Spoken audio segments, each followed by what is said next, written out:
تو دعاؤں کو ہمیشہ آپ یہ کوشش کیا کریں کہ اس کو ترجمے کے ساتھ یاد کریں، کیوں جب آپ مانگتے ہیں نا دعا، تو بہت ضروری یہ بات ہوتی ہے کہ آپ کو سمجھ آئے، کیونکہ نماز میں کیا ہوتا ہے کہ ہمارا دھیان ادھر ادھر ہو جاتا ہے نا، تو اس کی وجہ سے میں نے ایک تجربہ کیا تھا اپنی زندگی میں آپ کے ساتھ شیئر کر دیتی ہوں،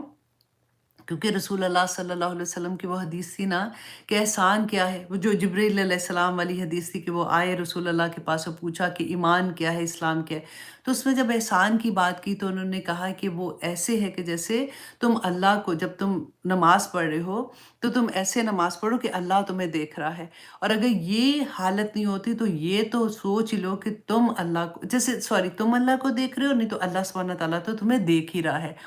تو اگر اب ہمارا دماغ جو ہوتا ہے نا، کیونکہ جب ہم نماز پڑھتے ہیں تو ادھر ادھر گھومنا شروع ہو جاتا ہے، 100 چیزیں جو کبھی بھی نہیں ذہن میں آنی نا وہ بھی اس وقت آ جاتی ہیں کہ اس کو یہ نہیں کہا، اس کو یہ نہیں کہا۔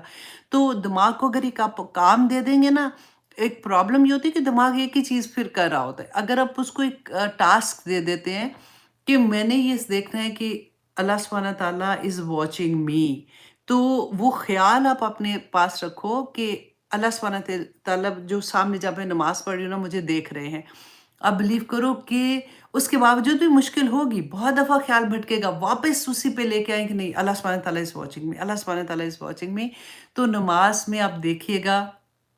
کہ یہی دعائیں جو ہے نا ہمیں کیسے ہم پڑھتے ہیں، اور ہم جب اللہ سبحانہ تعالیٰ کے ساتھ الحمد پڑھتے ہیں اسپیشلی، تو اس وقت ہماری کیا حالت ہوتی ہے۔ تو اللہ سبحانہ تعالیٰ قبول اور منظور کرے۔ اللہم صلی علی محمد وعلی آل محمد کما صلیت علی ابراہیم وعلی آل ابراہیم انک حمید مجید۔ اللہم بارک علی محمد وعلی آل محمد کما بارکت علی ابراہیم وعلی آل ابراہیم انک حمید مجید۔ السلام علیکم ورحمۃ اللہ۔ تو جناب آئیے ہاں ایک میں نے بلکہ لاسٹ یوٹیوب میں تھا کہ ایک لسنر تھی، ان کا میسج تھا، لاسٹ میں نے حدیث ایک پوسٹ کی تھی جو میں نے لاسٹ لائیو میں بھی آپ کو سنائی تھی، اور وہ بہت پیاری حدیث تھی کیونکہ وہ تھا حج بدل کے بارے میں تھے نا، تو اسی میں نے آپ کو یہ کہا تھا کہ علامہ ناصر الدین البانی نے اسی حدیث سے یہ کہا تھا کہ عورت کا چہرے کے پردے کے بارے میں کہ وہ نہیں ہے، اور انہوں نے اپنے دلائل دیے تھے، اور پھر میں نے آپ کو یہ بھی کہا تھا کہ بہت سے علماء ایسے ہیں جو چہرے کے پردے کے بارے میں کہتے ہیں کہ نہیں عورت کا چہرے کا پردہ ہے، لیکن کوئی ایک عالم دین آپ کو ایسا نہیں ملے گا جو یہ کہے گا کہ عورت سطر نہیں ہے، عورت سر سے پاؤں تک سطر ہے۔ اب اس میں تھوڑا سا اختلاف تھا کہ کچھ علماء یہ کہتے ہیں کہ چہرہ اور ہاتھ کے علاوہ عورت پوری سطر ہے، اور کچھ کہتے ہیں کہ نہیں ہاتھ تو ٹھیک ہے، لیکن وہ کہتے ہیں کہ نقاب جیسے ہوتا ہے نا یہاں تک وہ بھی عورت کا ہونا چاہیے۔ اب اس میں ہم تو اس قابل بھی نہیں ہے کہ اس طرح کی کوئی بات کہہ سکے، میں تو وہی فتویٰ جو انہی کا تھا وہی میں نے آپ کے سامنے رکھا تھا کہ وہ کیا کہتے ہیں۔ اب ان کا کویسچن یہ تھا، جو لسنر تھی انہوں نے یہ کہا کہ آپ نے کامنٹس کیوں بند کیے ہیں، صرف اس ایک کہ میں نے کامنٹس اس لیے بند کیے تھے، مجھے اچھا نہیں لگتا جو اختلافی مسئلے ہوتے ہیں نا، اس میں ہم لوگ بہت غصے میں آ جاتے ہیں کئی دفعہ، اور کچھ ایسی بات لکھ دیتے ہیں، تو مجھے یہ تھا کہ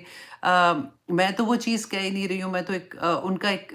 نظریہ وہاں پہ بیان کری تھی، تو اس لیے میں نے کامنٹس بند کیا۔ سیکنڈ چیز یہ کہ انہوں نے کہا تھا کہ حج میں کیونکہ عورت کا چہرہ ننگا ہونا ہوتا ہے، تو اس لیے وہ حج کا واقعہ تھا۔ تو اس میں آپ دیکھیے کہ آپ خود پڑھ کے دیکھیے گا، آپ کے پاس اگر بکس ہیں تو آپ ان کی شرح خود پڑھ سکتے ہیں اس حدیث کی، میں نے آپ کو لاسٹ ٹائم بھی کہا تھا۔ دیکھیے علم وہی ہے جو آپ سنتے ہیں اور پھر آپ خود سے اس کو دیکھتے ہیں۔ اب تو گوگل بھی الحمدللہ ایسا نہیں ہے کہ اس میں ساری چیزیں غلط ہوتی ہیں، اس میں پوری بکس بھی ہیں، آپ وہاں پہ سے جا کے اگر آپ کے پاس پرسنلی بک نہیں ہے تو آپ اس میں بھی ڈیفرنٹ طرح سے چیک کر سکتے ہیں۔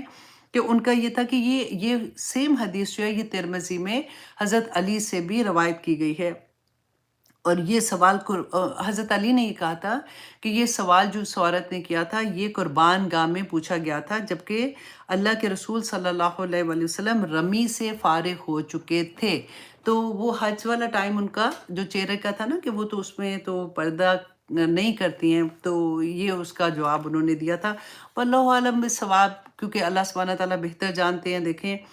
ہم نے جا کے اپنے اپنے عمل کا جواب بھی دینا ہے، اور ہم قرآن کیونکہ ہمارے سامنے کھلا ہوا ہے، تو اب میں یہی ہوتا ہے کہ میں دونوں چیزیں آپ کے سامنے رکھ دیتی ہوں کہ آپ لوگ خود سے بھی پھر دیکھیں، کیونکہ آج کی حدیث بھی اسی کے بارے میں ہے۔ اللہ سبحانہ تعالیٰ ہمیں توفیق عطا کرے۔ جو میں بار بار آپ کو یہ کہتی ہوں نا کہ عمل عمل عمل، کہ ہم قرآن پڑھ رہے ہیں، ایک ایک لفظ پہ آپ سوچیں کہ 10 نیکیاں، الف لام میم 30 نیکیاں مل جاتی ہیں، تو باقی تو آپ سوچیں یہ تو سائٹ پہ اتنا اس کا ہے، اور یہ وہ قرآن ہے کہ جس رات یہ نازل ہوا، انا انزلناہ فی لیلۃ القدر۔ آپ سوچیں یہ وہ قرآن ہے جس رات نازل ہوا، وہ 1000 مہینوں سے اس کی زیادہ فضیلت ہے۔ تو اب ہم اس کے مطلب کیا میں کہتی ہوں کہ یہ ایک آیا ہی قرآن کی فضیلت میں نازل ہو جاتی نا، یہ کافی تھی۔